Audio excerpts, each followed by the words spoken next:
Hi, my name is David Lee. I'm the cash flow investor, and I'm here to give you this first of 5 presentations, video presentations on the 5 big reasons most small businesses failed and how to avoid them. Is that what you want? Are you running your own small business, thinking about doing it, want to change, or you want to get into running your small business because of the economy, you've lost your job? Well, there are many pitfalls along the way, but I'm here to address these, to give you a helping hand on what you can do to progress, move forward, and build that business into what you're looking to do.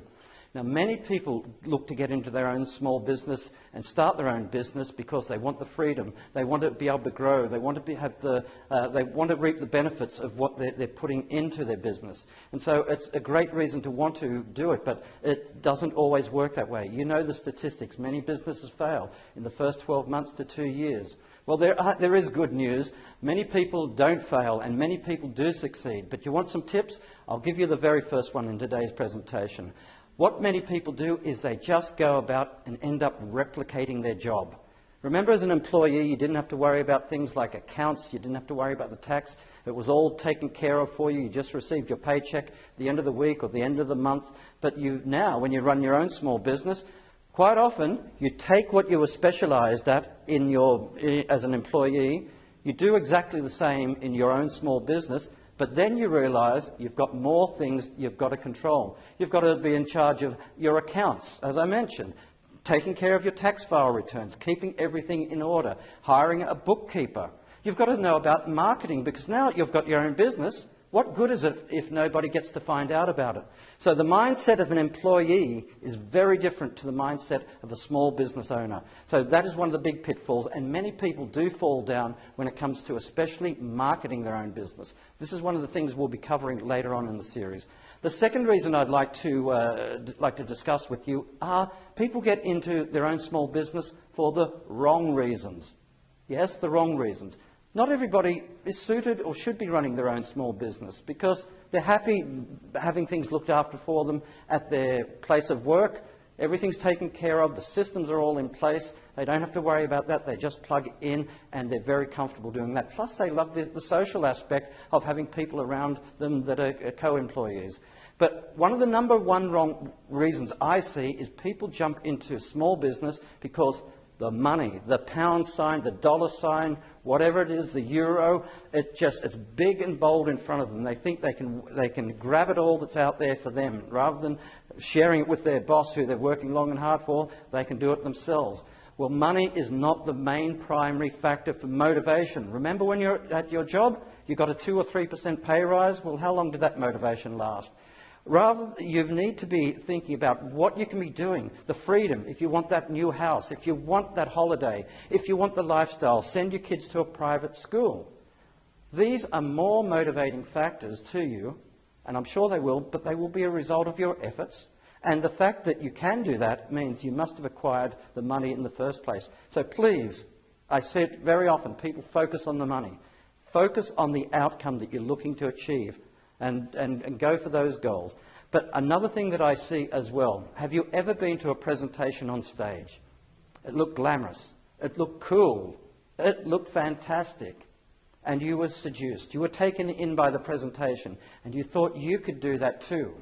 Let me tell you, running a business, running your own business is very, very different from seeing somebody present on the stage. It's like seeing a pyramid. And I see running your own business is building the layers, the foundation layers on top of that pyramid. Does that make sense? And quite often we get deluded or we disenchanted or disillusioned when we see something that seems like a business in a box, but that business in the box is just the very pinnacle of the pyramid, but we forgot about all the layers that come underneath that make that business in the box work. Because the biggest change has to come from within. It has to come from us. It's not only mindset, it's action set, it's implementation, being prepared to fail before you can succeed. So be careful about what you see and hear from the stage. You've got to see the results. You've got to see that it can work. Is it congruent with what you want to do? And are you going to apply it? Because too many people buy that business in the box and it stays in the box or stays on the shelf.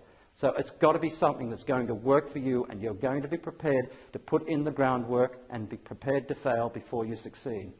And the last thing on today's presentation is that of a business owner. The mindset of a business owner is completely different to that of an employee.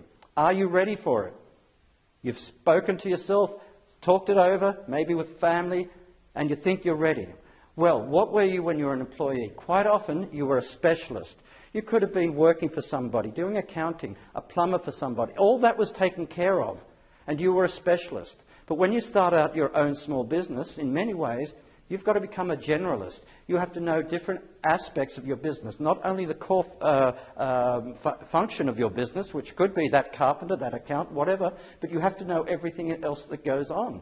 Who you're going to delegate work to. Eventually, you may do it all yourself. But you've still got to look to be delegating as you go along. So you have to have a wider skill set.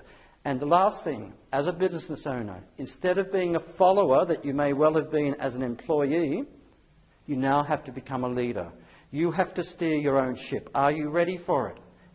You are the difference. You make things happen. You make the pieces around you. The pieces, the people that you interact with, you are there to make sure that it all works, it all functions. So you really have to have a clear idea of what you're trying to set out, what the goalposts are that you're heading for, who are the players that you're going to need in your team to help you get there.